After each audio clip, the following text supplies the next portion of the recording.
mate. Yeah, ETH long there at 1620. So far in profit. So well done with that. This I drew this. When we had the crash and we popped right up. I drew that there. That I thought that we would get the bounce back up in here and then get the drop again. There was a few reasons I think for that. Uh, you know, like dropping here below um, the red 200 moving average. Price can get stuck below all of these moving averages, and then it gets a little bit harder to break back above everything.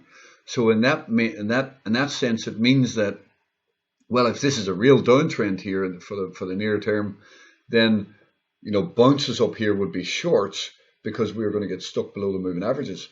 That's my initial reaction when we got that. If I change that to red there, you can kind of see that rolling over, the red, the purple starting to roll as well. Now, I may be wrong on that, but let's just have a look here. Like there's something that I was, in my head I was thinking of something like this. You get that move down and the bounce back up into the averages before getting the flush lower. But then, it's because it's not easy to break back above these moving averages. Anything is possible, depends on the buying and selling and the situation in the market, and is it how well, obviously the volume and the open interest. I mean, there's so many factors, of course, but breaking down below all these moving averages can be tricky to get back above, and that's kind of what I seen here. I was thinking then that the bounce up here will get rejected by these moving averages because this then need more time to find a resolution.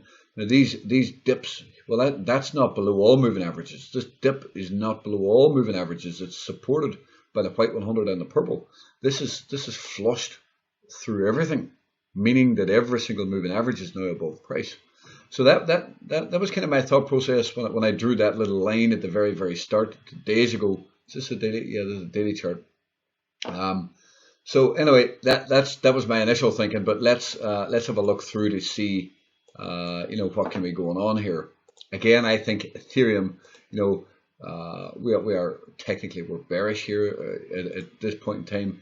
I think we do need an increase in volume. That's a nice little increase. I don't think it's enough. I would like to see more volume on this to kind of cement a break of volume trend. If we look back here, is there any other?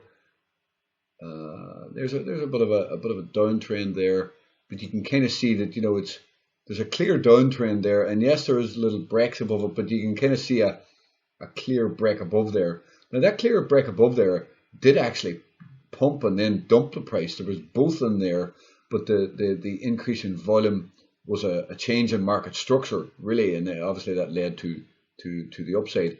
That it ended this year and a half long chop.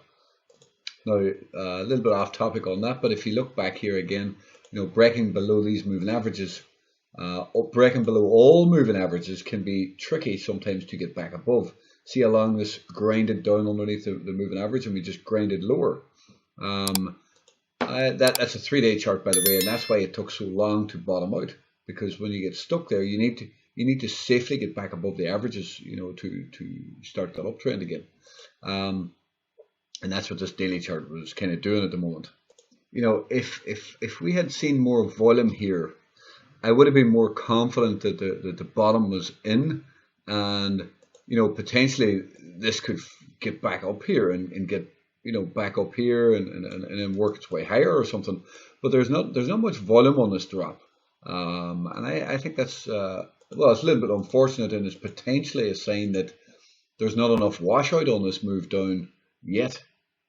Obviously, in saying that, if you look here, there's no volume as well, and we managed to get back above. Okay, so I could be wrong here. It's tricky, but the fact is this broke down below all moving averages, and these didn't. That's what I'm concerned about. So I've rambled on a lot about that situation, just to show the importance of it. Just so you want to be careful. But in saying that, I could be wrong, right? And there's always the chance here now on a new 2 week that we can kind of at least get a move back up, right? I mean, there's a wick there. You can see it actually. Look at this. Look at this. Interesting. And look at this one. Interesting. So after these type of moves, well, on these two occasions, he did get a move back up, and not really filling much of the wick, right? At least until later. Like we're filling some of that wick right now.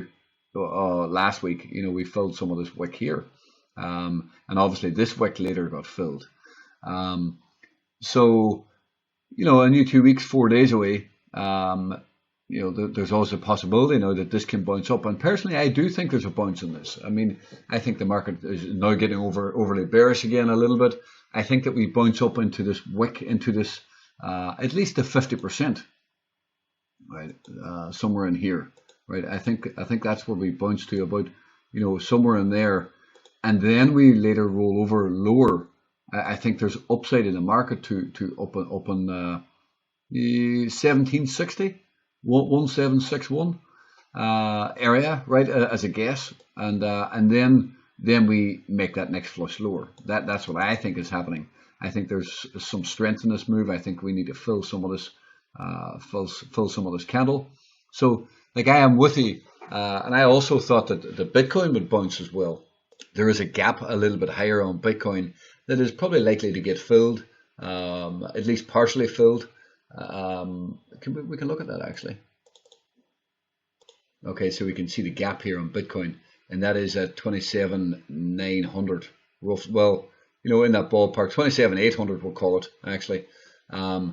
There's probably some upside to fill that before we roll over again. I mean, I don't think that's happening this week. I think it's going to be next week when we pop up to fill that, because there's a 2 week candle.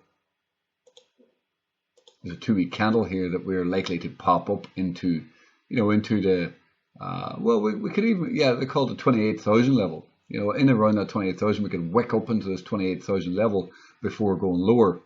That might be asking a lot of the market, right? But there should be some upside on a new week to fill some of this candle before rolling over again. That would mean that Ethereum should bounce. If I'm honest here, I would say most of the move is already done on Ethereum. There's 4 days left. I think it needs a new 2 week.